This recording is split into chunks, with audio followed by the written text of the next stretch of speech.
They sing about heartbreak, whiskey, and small town love, but behind the stage lights, some country stars couldn't keep their hands to themselves. From legends who crossed the line in smoky backstage rooms to modern idols caught in scandals, they couldn't drink away. These are the stories Nashville tried to bury. Tonight, we're pulling back the curtain on 12 country singers who took Southern charm way too far and paid the price when their secrets came to light. Johnny Cash. Long before the legend became the Man in Black, Johnny Cash lived like a man on fire, burning through stages, marriages, and morality itself. The public saw a soulful outlaw who fought for the downtrodden, but those closest to him knew another side, a man consumed by addiction, lust, and self-destruction. In the 1960s, as Cash's fame exploded, so did his reputation for being handsy and reckless on tour. Stories from the road told of late-night hotel parties that turned wild, of women drawn to his fame, and of a performer who blurred every line between charisma and chaos. His relationship with June Carter is often painted as a redemption story, the woman who saved him. Yet few recall that their romance began while both were married to other people. On the road, Cash's charm was magnetic, but it often crossed boundaries.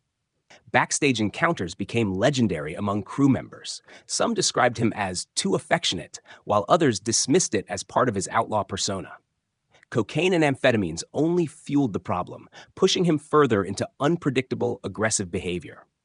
In 1965, Cash was arrested in El Paso with hundreds of pills hidden in his guitar case, a moment that shattered his public image. He apologized, blamed his demons, and the media quickly forgave him. But behind that forgiveness was a pattern. Bad behavior, buried beneath the halo of musical genius. His label executives, terrified of losing a star, protected him, while gossip magazines painted him as a tortured romantic. Few dared to speak about the women who felt uncomfortable or unsafe around him, or about how his fame allowed him to avoid consequences. By the 1970s, when Cash had finally sobered up, he began using his past to preach redemption. It was his way of rewriting the story, to turn sin into salvation. And while that narrative became iconic, it also blurred the truth. The reality is that Johnny Cash's darkness wasn't just about drugs or despair. It was about power. And what happens when a man adored by millions believes the rules no longer apply to him? Even today, when fans hear Ring of Fire, few realize how literally he lived that line. A man burning with desire, guilt, and the dangerous need to touch what he shouldn't. Hank Williams Jr. If Johnny Cash was the rebel poet of country music, then Hank Williams Jr. was its untamed storm, wild, loud, and unrepentant. The son of a legend and the heir to a dynasty, Hank Jr. grew up in the shadow of greatness and the glow of indulgence. He learned early that fame came with no boundaries, and for much of his life, he lived as if the rules didn't apply to him.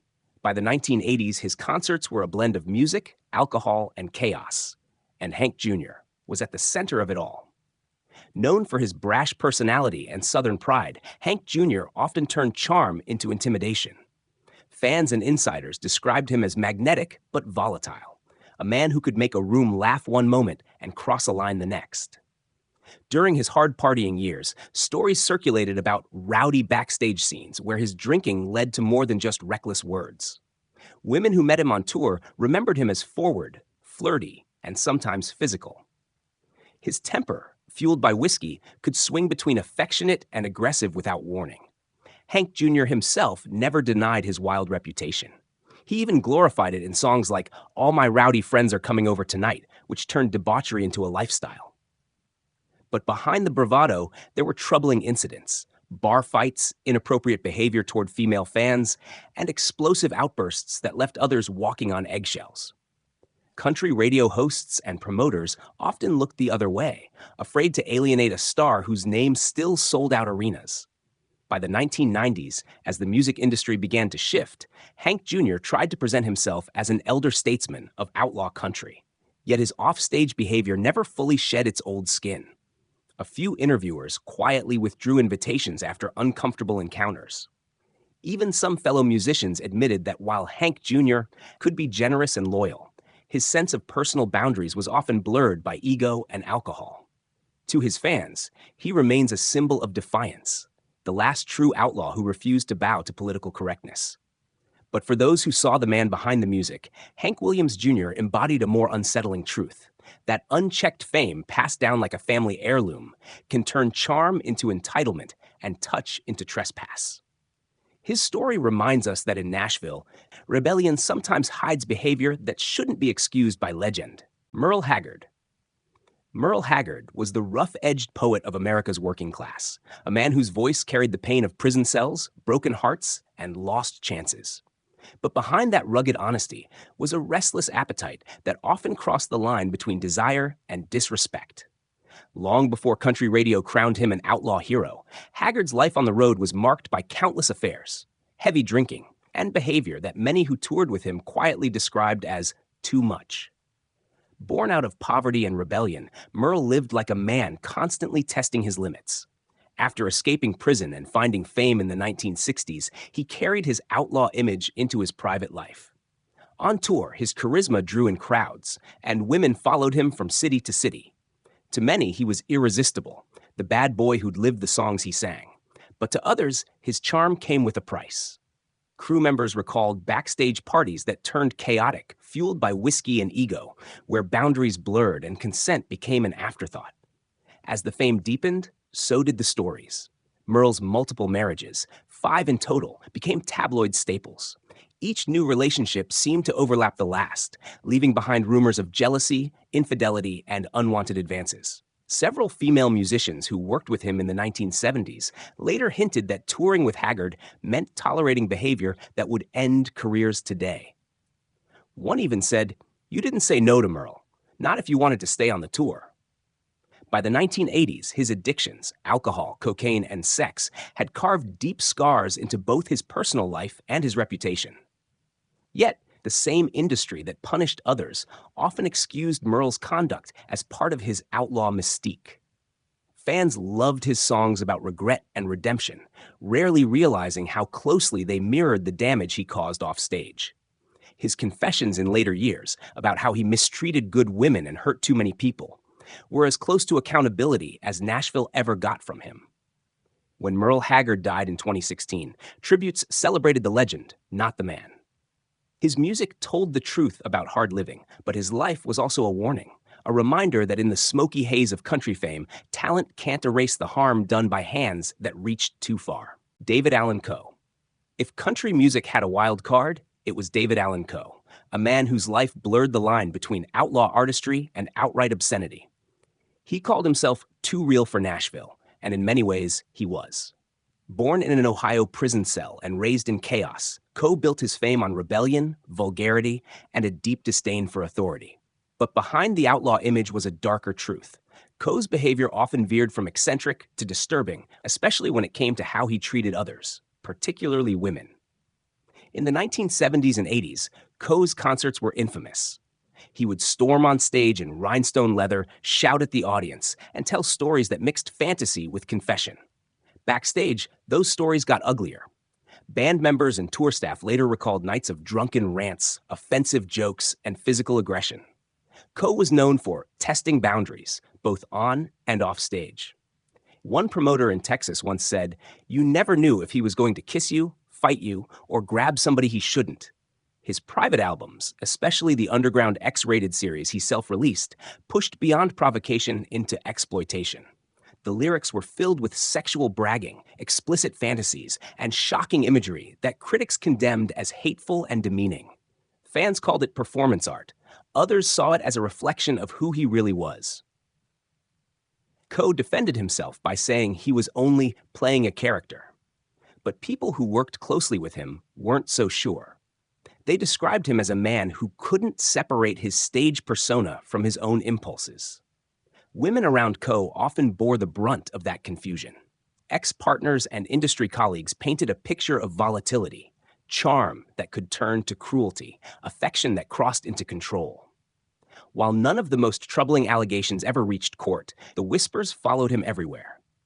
Nashville quietly distanced itself, and radio stations stopped playing his music. Even among other outlaw artists, Coe was the one everyone warned you about.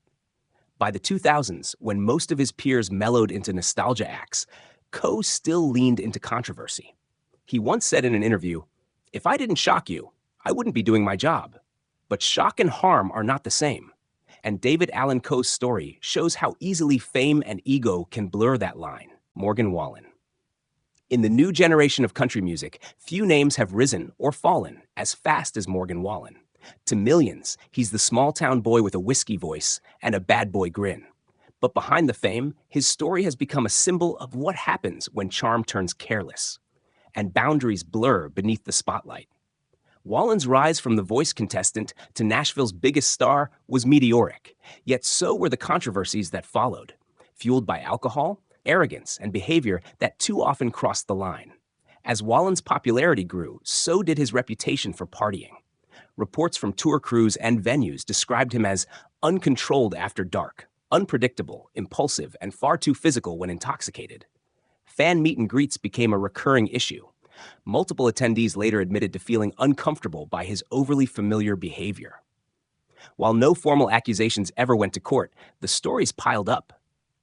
Stories of late-night flirtations that turned invasive, of hands that lingered too long, of a star who believed his fame made him untouchable. His team worked overtime to manage the image. After his racial slur scandal in 2021, Wallen publicly apologized and disappeared from the stage for months. But industry insiders whispered that this was only one side of a deeper problem.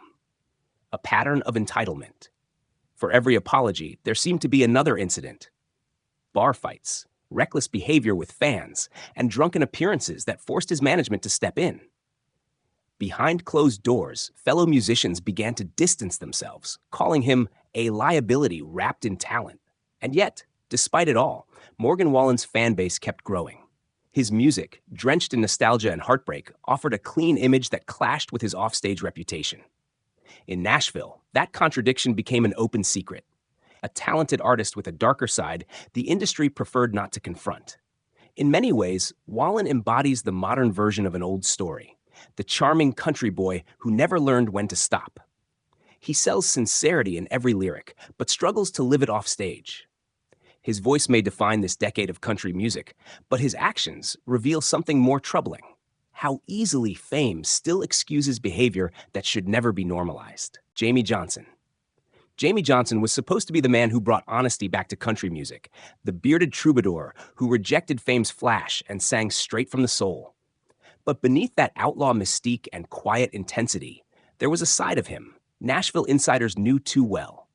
Unpredictable, moody, and sometimes dangerously uninhibited. Johnson built a reputation as a serious songwriter, but his offstage behavior often clashed with the image of integrity he projected in his lyrics. By the late 2000s, as his albums earned critical acclaim and Grammys, the stories started to spread.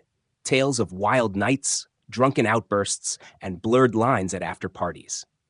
Crew members and musicians who toured with him described a man who could be gentle one moment and volatile the next. He'd drink hard, flirt harder, and, according to some witnesses, forget where the boundaries were. One former bandmate even said, "When Jamey's drinking, you never know if he's going to hug you or push too far." At first, fans brushed off the rumors. After all, Johnson wasn't a pop celebrity. He was an outlaw, and outlaws misbehaved. But the mood changed after a few incidents backstage during his 2012 tour, where insiders alleged that his behavior towards several women had crossed into inappropriate territory. The details never reached the press. Nashville tends to protect its own. But the sudden cancellations that followed spoke volumes.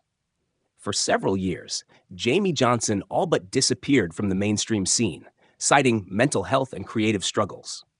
Privately, some in the industry whispered that he was forced to step away because of his drinking and the trouble it caused. His performances became erratic, his interviews distant, and his reputation quietly tarnished. Even when he returned in the late 2010s as a revered live performer, the shadow of those early scandals lingered. The once celebrated outlaw now stood apart from the system that had both made and protected him. Jamey Johnson's story is not about headlines or lawsuits. It's about the kind of power silence grants. Nashville let him vanish rather than confront the rumors, turning a man's flaws into myth. His songs still bleed truth, but the man behind them serves as a reminder that honesty on paper doesn't always mean integrity in person. Blake Shelton. For more than 2 decades, Blake Shelton has been the smiling face of modern country music. Charming, funny, and seemingly down to earth. From his breakout hits in the early 2000s to his long reign as a coach on The Voice, Shelton built an image of the good old boy every fan could trust. But behind that easy grin and playful humor, stories began to circulate. Stories that suggested his southern charm sometimes crossed the line from flirtatious to inappropriate. Blake's reputation as a flirt wasn't new. Even during his marriage to Miranda Lambert, insiders whispered about two friendly encounters at parties, industry events, and backstage gatherings. When alcohol entered the picture, and it often did, that charm reportedly became harder to control. Crew members and female artists who worked alongside him on The Voice described moments that felt uncomfortable, saying Shelton had a habit of getting too touchy or making jokes that didn't land well. While NBC and his management kept most complaints under wraps, several behind-the-scenes reports from entertainment outlets painted a picture of a man whose humor sometimes veered into harassment. Shelton often brushed off criticism by leaning into his rowdy country boy persona. He'd make crude jokes on social media, turn every controversy into a punchline, and rely on his charisma to disarm critics. And for years, it worked. Fans adored him for being authentic, and the industry gave him a free pass. But to those who knew him off stage, his sense of entitlement, the assumption that his charm excused everything, grew more obvious with time.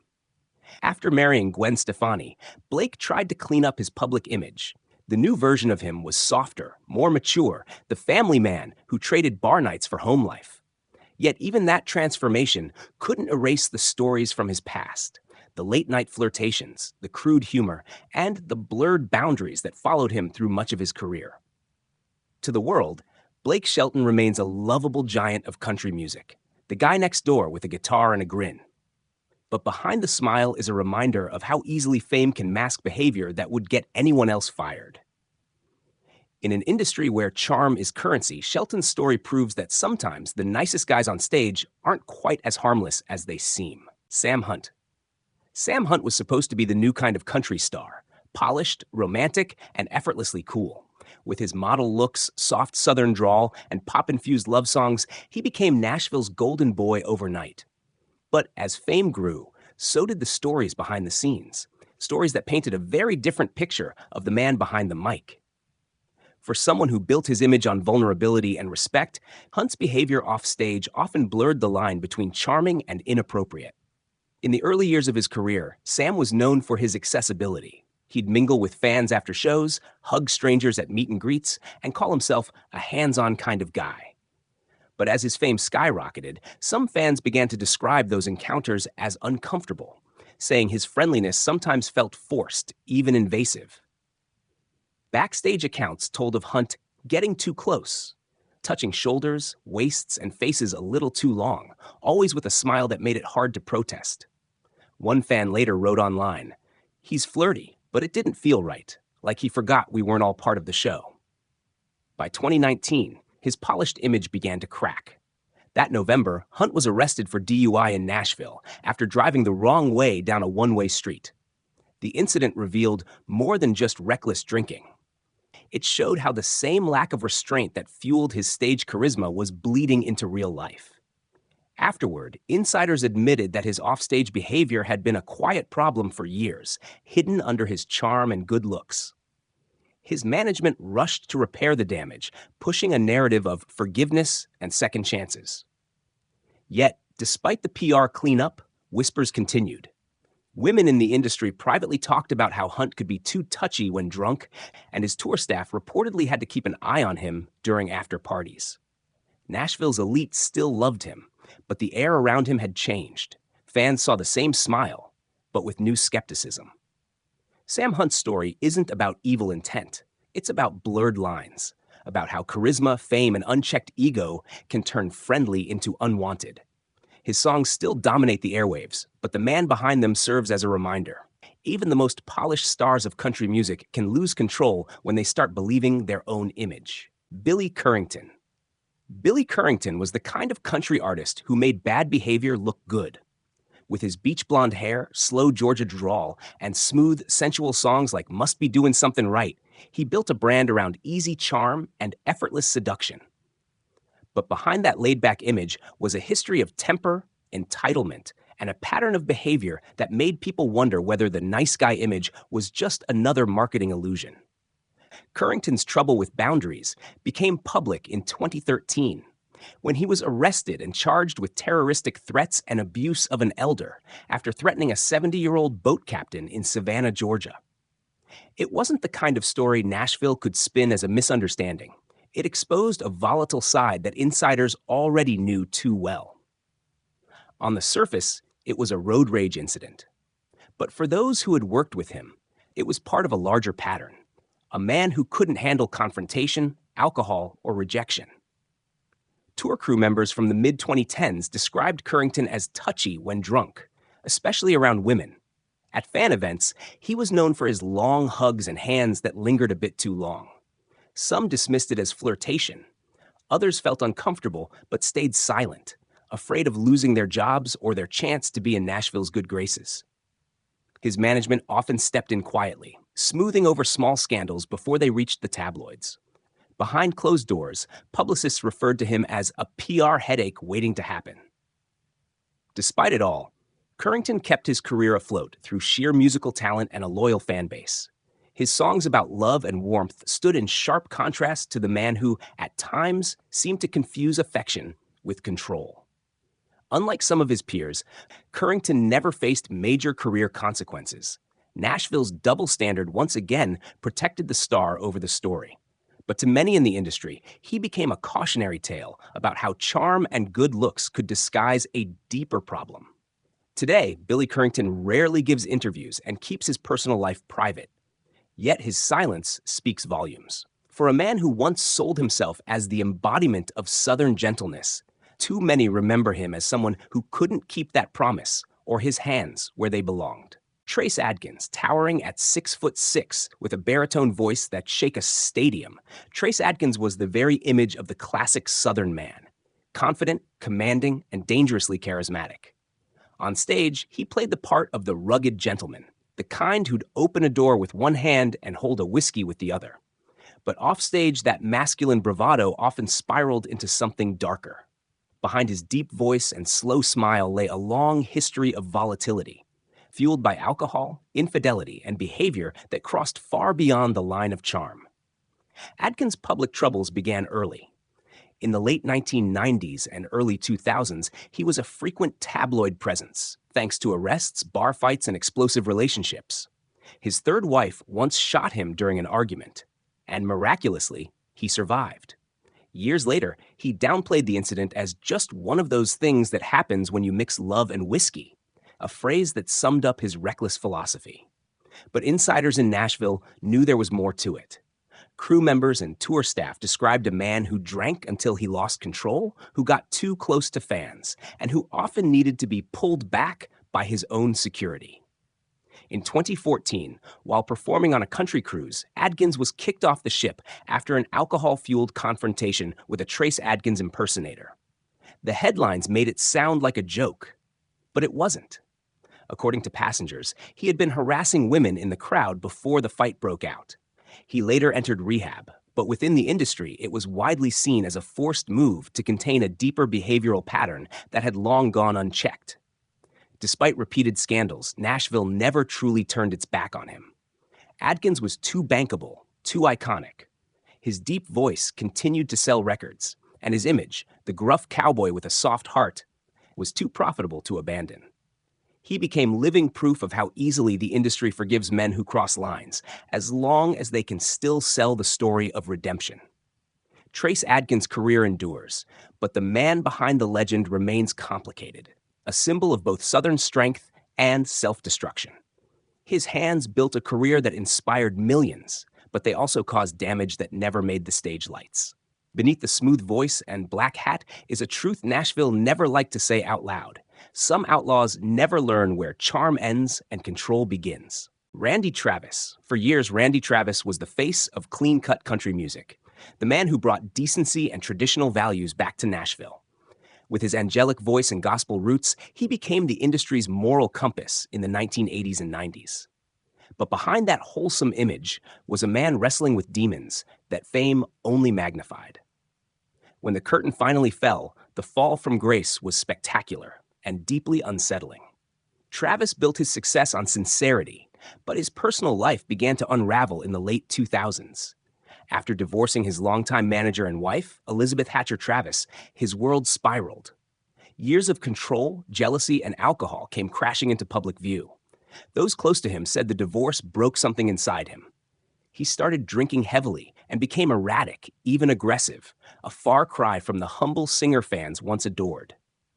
The turning point came in 2012, when Travis was arrested naked on a Texas highway after crashing his car while intoxicated. The police report and the shocking dashcam video that followed revealed a man out of control, hurling threats and slurs at officers. But the public humiliation was just the surface. Former associates began to whisper about his unpredictable temper and his tendency to get too close when drunk. One venue employee recalled how he went from kind to uncomfortable in a single drink. Another described him as a man who couldn't stop touching people, always hugging, always too familiar, even when it wasn't wanted. In the years that followed, Travis's life changed forever. A massive stroke in 2013 left him unable to perform or even speak clearly for a long time. The country community rallied around him, choosing to remember the legend rather than the scandal. Nashville rewrote his story as one of redemption, the fallen hero who found peace in faith and silence. But those who knew him before his collapse still remember the darker moments, the alcohol-fueled rage, the blurred boundaries, and the way fame insulated him from consequence for far too long. Today, Randy Travis is a man rebuilt, quiet, fragile, and revered. But his story is a haunting one, a reminder that even the purest voices in country music can hide chaos behind the microphone. The fall of Randy Travis showed Nashville that morality on stage doesn't always match morality off it. Kid Rock. He's not a purebred country artist, but Kid Rock has long strutted through Nashville like he owns it, a crossover outlaw who blended southern rock swagger with country twang and bad boy arrogance. To fans, he's the unapologetic rebel who says what he wants and lives without restraint. But beneath that rough charm lies a record of behavior that veers from reckless to downright predatory. The kind of conduct that Nashville's establishment quietly ignores because controversy has always been his brand. Kid Rock's career was built on chaos. From his early rap rock days to his beer-soaked country revival, his shows became notorious for their intensity, and his after-parties for their excess. Crew members described nights of heavy drinking, women ushered backstage, and boundaries that dissolved with every empty bottle. Over the years, multiple lawsuits and allegations surfaced. Groping incidents, violent outbursts, and public intoxication charges that painted a portrait of a man who never learned self-control. In 2007, he was arrested after a Waffle House brawl in Atlanta. In 2019, he went on a drunken rant at his Nashville bar, shouting obscene comments about celebrities, a moment caught on camera that led even loyal fans to question his state of mind. But the darkest accusations have come from his private life.